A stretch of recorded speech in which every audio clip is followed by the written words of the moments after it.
একটি ছেলে middle class ফ্যামিলিতে জন্ম তার। বাবা ছোটোখাটো কাজ করেন, ইনকাম ফিক্স না। বাইরে থেকে দেখলে সব ঠিকঠাকই মনে হয়, কিন্তু ভেতরে ভেতরে তাদের হিসাব করেই চলতে হয়। তার লাইফে কোনো শর্টকাট নেই আর কি। স্কুল লাইফে খুব একটি ব্রিলিয়ান্ট ছিল না, আবার একদম খারাপও ছিল না পড়াশোনায়। কিন্তু একটা জিনিস সে খুব তাড়াতাড়ি বুঝে গেছিলো, যে কম্প্যারিজন ইজ রিয়েল। বন্ধুরা কেউ ভালো কোচিং নিচ্ছে, কেউ ভালো ফোন ইউজ করছে, কেউ এনজয় করছে, কেউ লাইফে আবার সেটেল। তার মনে একটাই প্রশ্ন, যে চাকরি কবে হবে, এত পড়াশোনা করে কি লাভ।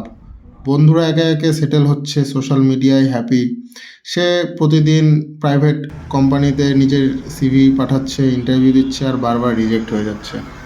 আশপাশ থেকে একটি প্রশ্ন বা কিছু প্রশ্ন তাকে খেয়েই যাচ্ছে, চাকরি কবে পাবি, এত পড়াশোনা করে কি লাভ, আমি কি পারবো, আমার মধ্যে কি সমস্যা, এই প্রশ্নটি তার মনে বারবার ঘুরতে থাকে।